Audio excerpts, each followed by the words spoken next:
Monday, March 6th, Psalm 128. Blessed are all who fear the Lord, who walk in obedience to him. You'll eat the fruit of your labor. Blessings and prosperity will be yours. Your wife will be like a fruitful vine within your house. Your children will be like olive shoots around your table. Yes, this will be the blessing for the man who fears the Lord. May the Lord bless you from Zion. May you see the prosperity of Jerusalem all the days of your life. May you live to see your children's children, that the peace be on Israel. For reflection, the blessing of faith in the Lord. In Luther's Small Catechism, he begins every explanation of each of the 10 Commandments with the charge that we should fear and love God. This does not mean that we have to live lives of terror at the consequences we could face for not fulfilling God's will. Instead, think of this fear as being more of a sense of overwhelming awe, such as you would experience standing next to something powerful and mighty.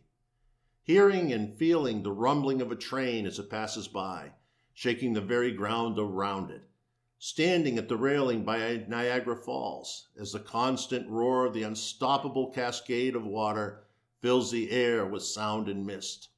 You're not in danger, but the skin still tingles at the realization that you would be helpless against these forces.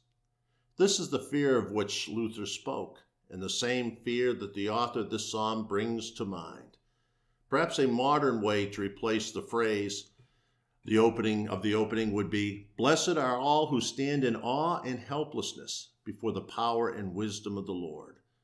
The point of this fear or awe is that it sets up the individual to act in obedience at the realization of who is actually in charge. An obedience which brings great blessings of fruitfulness and prosperity given by God. The world is always clamoring for fearless leaders, viewing them as agents of change and progress. We, as the church, instead need fearful leaders who stand in awe of God, knowing that the Lord is the real driving force in all creation and that they are merely instruments of God's will. When faced with a task, project, or responsibility, do you stand in awe at the power of God? Are you a fearful leader?